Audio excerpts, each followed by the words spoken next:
ఇంకెన్నాళ్ళు రెంటింట్లో ఉంటాం? సొంత ఇంటి కలను నెరవేర్చుకుందాం. Suman TV biggest property expo October 18th, 19th HSCC Novotel Hyderabad. ఇప్పుడే ఫ్రీ ఎంట్రీ కోసం కాల్ చేయండి. ఓజీ 2లో అకీరా నందన్ హీరోగా పెట్టే ఛాన్సెస్ ఉండొచ్చు అనేటువంటి టాక్ అనిపిస్తుంది. నిజమేనా? ఉండొచ్చు, ఎందుకంటే the boy grown up very well. నమస్తే, నేను విజయ్. గత వారం రోజుల పాటు తెలుగు సినిమాకి సంబంధించినటువంటి అన్ని థియేటర్లో కూడా ఓజీ మ్యానియా నడిచింది. అటు ఓజీ టీంతో పాటు మెగా కాంపౌండ్ అలాగే మిగిలినటువంటి నటీనటులందరూ కూడా ఓజీ టీషర్ట్లు ధరించి ఓజీ హంగామా చేశారు. అయితే ఇప్పుడు ఓజీ బ్లాక్ బస్టర్ కావడంతో ఓజీ 2 ఎప్పుడు ఉంటుంది? నిజంగా పవన్ కళ్యాణ్కి అంత టైం ఉందా? నెక్స్ట్ సినిమాలన్నీ కూడా ఎప్పుడు రిలీజ్ అయ్యే ఛాన్సెస్ ఉన్నాయి? వీటి గురించి డిస్కస్ చేద్దాం. మనతో పాటు ఉన్నారు సీనియర్ ఫిల్మ్ జర్నలిస్ట్ ప్రభు గారు. నమస్తే ప్రభు గారు. నమస్తే. ఏంటి సార్, ఓజీ 2 ఉంటుందా అసలు? సో సినిమా హిట్ అయిపోయింది కాబట్టి సీక్వెల్ అనేది ఖచ్చితంగా ఉంటుందనేది మనం చాలా సినిమాల్లో చూసాం. ఓజీలో అది కంటిన్యూ అవుతుంది. సినిమా ఫస్ట్ పార్ట్ ఎప్పుడైతే ఫెయిల్ అవుతుందో సెకండ్ పార్ట్ మీద అన్ని సినిమాల్లో కూడా డౌట్స్ వస్తున్నాయి. ఫస్ట్ పార్ట్ ఫెయిల్ అయిన అన్నిటి మీద కూడా. కానీ ఫస్ట్ పార్ట్ ఇంత గ్రాండ్ సక్సెస్ అయ్యి పవన్ కళ్యాణ్ కెరీర్లో ఫస్ట్ టైం 300 crores క్లబ్లో చేరిపోతున్నారు. త్వరలో 350 కూడా టచ్ అయ్యే అవకాశం ఉందని ఎటువంటి చెప్తున్నారు. కాబట్టి కలెక్షన్స్ని బట్టి చూస్తున్నట్టే ఫస్ట్ డే నుంచి ఇప్పటిదాకా కూడా కలెక్షన్స్ ఒక మండే మాత్రం చిన్న డ్రాప్ కనిపించింది తప్ప మిగతా అంతా కూడా త్రూ అవుట్ వండర్ఫుల్ కలెక్షన్స్ తీసుకొచ్చింది సినిమా ఈ వారం రోజుల్లో. ఓకే, కాబట్టి సినిమా సక్సెస్ అనేటువంటిది అంత జోష్ని నింపింది. కాబట్టి ఇటు అభిమానుల్లో కానీ ఇటు మేకర్స్లో కానీ అటు పవన్ కళ్యాణ్ పర్సనల్గా పవన్ కళ్యాణ్ థియేటర్లో అందరితో కలిసి సినిమా చూశారు. చిరంజీవి గారు అందరూ ఆ యూనిట్ మొత్తం కలిసి సినిమా చూశారు. ఆ సినిమా ఆ థియేటర్ ప్రివ్యూ షోలో పవన్ కళ్యాణ్ మాట్లాడిన జోష్ అంతా చూస్తుంటే డెఫినెట్గా they will go for the second అనేటువంటి దాంట్లో డౌట్ లేదు. బట్ ఎప్పుడు ఉంటుంది, ఎప్పుడు దానికి టైం కేటాయించగలుగుతారు అనేటువంటిది have to wait and see. So ఇప్పుడు హరిహర వీరమల్లుకి ఆయన టైం చాలా సంవత్సరాలు పట్టింది. ఎన్నికల టైము, పాలిటిక్స్ లో బిజీగా ఉన్నాడు. ఆ తర్వాత ఓజీని చాలా ఫాస్ట్ గా ఫినిష్ చేశారు. అంటే ఆ క్రెడిట్ అంతా కూడా డైరెక్షన్ టీమ్ కే ఇచ్చారు, సుజిత్ కే చెప్పారు. ఎందుకంటే చాలా కష్టపడ్డాడు సుజిత్ వల్ల ఇంత సక్సెస్ వచ్చిందని కూడా ఆయన పవన్ కళ్యాణ్. నిజమేంటారా? 100% నిజం. ఎందుకంటే సుజిత్ని తీసుకున్నదే సుజిత్ సినిమా అన్నప్పుడు అభిమానులు కొంత డౌట్ వ్యక్తం చేసినటువంటి మాట నిజం. కానీ Sujeeth is in expert in making a stylish film. ఒక స్టైలిష్ ప్రజెంటేషన్ కోసం అనేటువంటిది అతనికి ఉన్నటువంటి స్పెషాలిటీ. మనం ఒక సినిమా కొంతమంది స్పెషాలిటీ. ఇప్పుడు దాసనారాయణ గారు అంటే ఫ్యామిలీ ఎంటర్టైనర్స్, సోషల్ ఫిల్మ్ అది. రాఘవేంద్రరావు గారు అంటే అద్భుతమైన ప్రజెంటేషన్. ఈవి సత్యనారాయణ గారు కామెడీ చిత్రాలకు ప్రసిద్ధి. ఎస్వి కృష్ణారెడ్డి గారు ఫ్యామిలీ సినిమాలకు ప్రసిద్ధి. ఆ విధంగా ఒక్కొక్కరికి ఒక స్పెషల్ జోన్ ఉంటుంది. దిస్ పర్టికులర్ గా Sujeeth specialised for making a stylish presentation. ఆ పాయింట్ ఆఫ్ వ్యూలో తను చాలా కష్టపడ్డాడు. 3 సంవత్సరాల పాటు ఫ్యామిలీ కూడా దూరంగా ఉండి తను చేసినటువంటి సినిమా really has given a wonderful result. So Pawan Kalyan Harihara Veeramallu అనుకున్న స్థాయిలో సక్సెస్ సాధించలేదు కాబట్టి ఫ్యాన్స్ కొంత నిరాశపడ్డారు. అయితే కేవలం కొంత గ్యాప్ ఇచ్చి వెంటనే ఓజీ రిలీజ్ అవడం, ఇప్పటి వరకు కూడా పవన్ ని అంత స్టైలిష్ గా ఏ సినిమాలో కూడా చూపించుకోవడం ఫ్యాన్స్ కి ఒక ఫుల్ మీల్స్ అనుకోవచ్చు ఈ సినిమా. డెఫినెట్లీ. ఎందుకంటే హరిహర వీరమల్లుకి ఒక విధంగా ఫస్ట్ హాఫ్ లో మంచి టాక్ వచ్చినప్పటికీ ఈ గ్రాఫిక్స్ సెకండ్ పార్ట్ లో గ్రాఫిక్స్ దగ్గర కొంచెం డ్రాప్ అయింది అని డిసప్పాయింట్మెంట్ ఉన్నటువంటి మాట వాస్తవం. యాక్చువల్లీ పవన్ కళ్యాణ్ హోప్స్ అన్ని కూడా, ఫ్యాన్స్ హోప్స్ అన్ని కూడాను ఓజీ మీదనే ఉన్నాయి. అందుకే ఏ ఫంక్షన్ జరిగినా సరే, ఎక్కడ ఈవెంట్ జరిగినా సరే ఓజీ అని అరవటం అనేటువంటిది అంత క్రేజ్ ఈ మధ్య కాలంలో ఏ సినిమాకి రాలేదు. కేవలం పవన్ కళ్యాణ్ సినిమాలకే కాదు, ఇతర ఏ స్టార్ సినిమాలకు కూడా ఇంత క్రేజ్ రాలేదు. ఆ క్రేజ్ కి తగిన స్థాయిలో సినిమా ఉండటంతో minting money like anything. Mega compound కావచ్చు, మెగా అభిమానులు కావచ్చు, ముఖ్యంగా పవర్ స్టార్ అభిమానులు కావచ్చు, ఒక చిన్న వెలుతునింది. ఆ రేంజ్ ఉన్నటువంటి పవన్ కళ్యాణ్ ఇప్పటి వరకు కూడా ఆ స్థాయిలో హిట్ కొట్టలేదు అని అనుకున్నారు. సో ఈ సినిమాతో అది పూర్తయింది అనుకోవచ్చా? డెఫినెట్ గా పూర్తయింది. ఎందుకంటే వరల్డ్ వైడ్ గా ఇప్పుడు పాన్ ఇండియా సినిమా అనేటువంటి తెలిసిన తర్వాత పాన్ ఇండియా రేంజ్ కి కలెక్షన్స్ కానీ, ఆ పాన్ ఇండియా విధిలోకి రాలేదు, ఆ ఎరీనాలోకి రాలేదు పవన్ కళ్యాణ్ అనే ఒక చిన్న అసంతృప్తి ఉంది. కానీ ఈ రోజున కలెక్షన్స్ కనుక చూసుకున్నట్లయితే మన మలయాళం సూపర్ స్టార్ మోహన్ లాల్ తీసినటువంటి ఎంపురాన్కి క్రాస్ చేసింది. అలాగే అమీర్ ఖాన్ తారే జమీన్ పర్ అనేటువంటి దానికి కూడా క్రాస్ చేసి సూపర్ డూపర్ హిట్ గా నిలిచింది. దాని కలెక్షన్స్ కూడా ఓవర్టేక్ చేసింది. అది 267 చేస్తే ఎంపురాన్ 268 చేసింది తారే జమీన్ పర్. ఈ రెండింటిని కూడా క్రాస్ చేసి 275 దాటిపోయింది. ఆల్రెడీ 300 టచ్ అవ్వబోతుంది. So in every aspect the film is making well. So OG 2 ఎప్పుడు ఉండొచ్చు? పవన్ కళ్యాణ్ గారే చెప్పారు ఓజీ యూనివర్సల్ ఉంటుంది, ఓజీ 2నే కాదు అని. సో అభిమానులందరూ కూడా ఓజీనే ఇంత ఇలా ఉంటే ఓజీ 2 ఇంకెలా ఉంటుంది అనేటువంటి ఒక ఇంట్రెస్టింగ్ అనేది ఇంకా కూడా కొనసాగుతుంది. ఎప్పుడు ఉండొచ్చు? ఎప్పుడు ఉండొచ్చు అనేటువంటిది ప్రస్తుతానికి పవన్ కళ్యాణ్ గారి చేతుల్లో కూడా లేదు. డిప్యూటీ సీఎంగా ఆయన బాధ్యతల విషయంలో ఎప్పుడు కూడా నిర్లక్ష్యంగా ఉండట్లేదు. Is sparing enough time for politics and for administration. ఒక కీలక శాఖల డిప్యూటీ సీఎంగా ఉన్నటువంటి వ్యక్తి ఎంత టైం తను స్పేర్ చేయగలుగుతుందో అంత టైం పాలిటిక్స్కే డెడికేటెడ్గా చేస్తున్నారు. ఎంత చేసినా సరే సినిమాకంటూ ఒక టైం కేటాయించాల్సినటువంటి అవసరం ఉంది. ఆ కేటాయించిన సమయాన్ని సద్వినియోగం చేసుకోవాల్సిన అవసరం నిర్మాతలు, దర్శకుల మీద కూడా ఉందన్నమాట.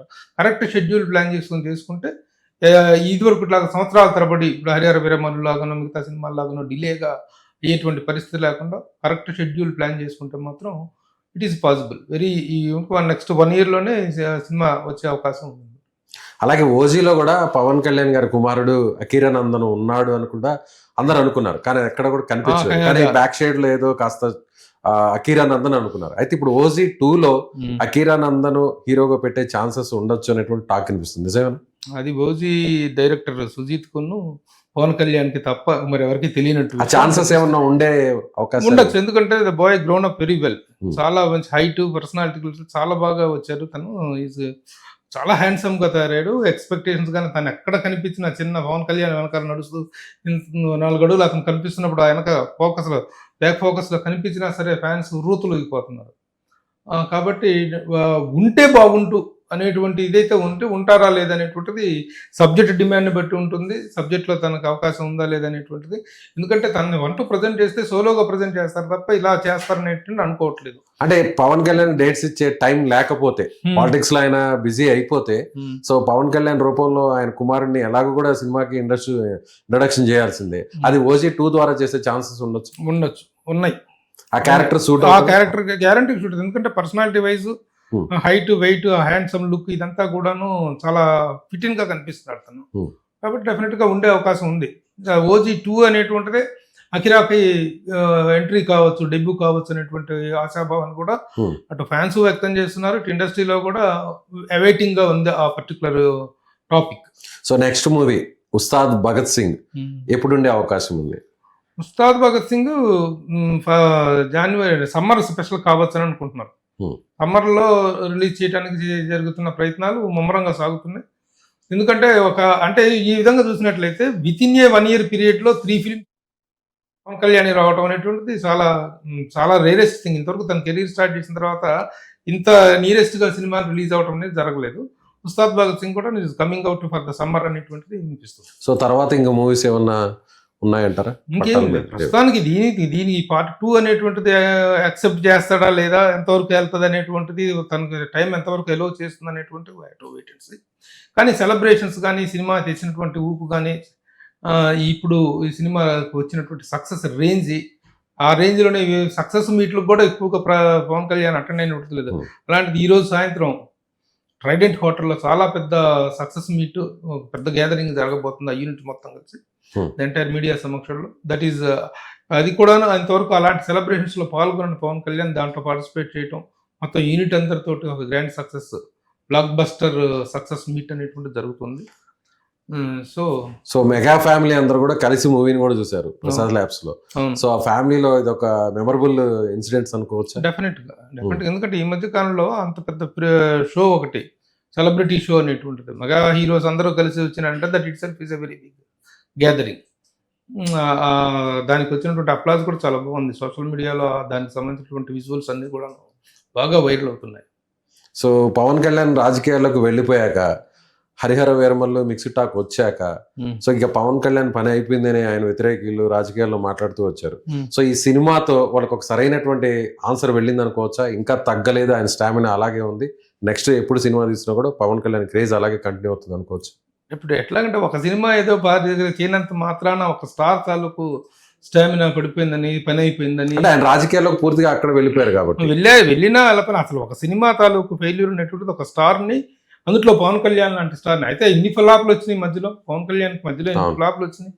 తర్వాత ఒక సినిమాతో కొట్టడం మళ్ళీ ఏ స్థాయికి వెళ్ళింది తన రేంజ్ కానీ, తన ఇమేజ్ కానీ, తనకు పబ్లిక్లో ఉన్నటువంటిది కానీ. కాబట్టి దానికి దీనికి సంబంధం లేదు. తనకు ఉన్నటువంటి స్టార్ ఇమేజ్, స్టార్ రేంజ్ అనేటువంటిది ఎప్పటికీ తగ్గేటువంటి ప్రసక్తి లేదు. So definitely he will hit అనేటువంటిది మనం గ్యారంటీ చెప్పవచ్చు. సో ఒక సీనియర్ ఫిల్మ్ జర్నలిస్ట్గా చెప్పండి, ఇది ఒక కెరీర్లోనే బెస్ట్ మూవీ అనుకోవచ్చా పవన్కి? బెస్ట్ ఫిల్మ్ అనేటువంటిది Records కలెక్షన్స్ వైజ్ పరంగా, అంటే collections కలెక్షన్స్ వైజ్ గా ఇట్స్ ద బెస్ట్ కదా. Hmm. కలెక్షన్స్ వైజ్ గా బెస్ట్, అపీరెన్స్ పరంగా బెస్ట్, స్టైల్ పరంగా బెస్ట్. Hmm. ఇంతవరకు ఇలాంటి ఒక వింటేజ్ లుక్ లో పవన్ కళ్యాణ్ చూసింది లేదు. ఇంత స్టైలిష్ గా ఆనాటి బెల్ బాటమ్ ప్యాంట్ లో ఆనాటి వింటేజ్ లుక్ తోటి ఇంత స్టైలిష్ గా ప్రజెంట్ చేయటం. యాక్చువల్ గా ప్రజెంట్ కంటెంట్ అయితే ఆ స్టైలిష్ గా ప్రజెంట్ చేసుకున్నాడు. ఒక వింటేజ్ లుక్ లో అంత స్టైలిష్ గా ప్రజెంట్ చేయడం, 1980s నాటి కథను తీసుకొని 90s నాటి కథను తీసుకొని అంత స్టైలిష్ గా ప్రజెంట్ చేయడం తోటి చాలా బ్లాస్ట్ అయింది ఆ క్యారెక్టర్ అనేటువంటిది. Okay so sir. విమర్శలు అనేటువంటి మామూలుగా ఉంటాయి రాజకీయంగా. ఇప్పుడు హరిహర వీరమల్లు సరిగా ఆడలేదు అనేటువంటి ప్రతిపక్షాలు చక్కగా సెలబ్రేట్ చేసుకున్నాయి. బిగినింగ్ లో 1 day 2 days సినిమాకి మంచి టాక్ వచ్చిన కలెక్షన్స్ డ్రాప్ అవడం తోటి దాన్ని సెలబ్రేట్ చేసుకుండొచ్చు ప్రతిపక్షాలు. కానీ ప్రస్తుతం అవకాశం లేదు. ఈ సినిమా విషయంలో నోరెత్తి మాట్లాడి విమర్శించడానికి, ఫెయిల్ అయిందని చెప్పడానికి అవకాశం లేదు. The collections are speaking. So first డేనే 100 crores దాకా దాటింది అంటున్నారు. నిజంగా ఒక తెలుగు సినిమాకి ఇంత పెద్ద స్థాయిలో కలెక్షన్స్ రావడం అనేది ఎలా చూస్తారు? డెఫినెట్లీ ప్రత్యేకించి ముఖ్యంగా ఈ సినిమాకి వచ్చినటువంటి ఎక్స్పెక్టేషన్స్ మనం చూడండి, ఎక్స్పెక్టేషన్స్ గ్యారంటీ మీట్ అయినటువంటి సినిమా కదా. So it's welcoming fact. Overseas లో కూడా 10 million ఇది దాటిపోవటం అనేటువంటిది ఇటు ఓవర్సీస్ లో చూసుకున్నా, ఇటు ఇండియాలో అన్ని లాంగ్వేజ్ లో చూసుకున్నా, in every language it is doing very well. So it's overall comprehensive big hit film అనేటువంటిది ఇంకా ఎలాంటి వివాదాస్పదం లేనటువంటి వర్షం. Right sir, thank you so much. Suman టీవీలో మీ పర్సనల్ అండ్ బిజినెస్ ప్రమోషన్స్ కోసం కింది నెంబర్కి కాంటాక్ట్ చేయండి.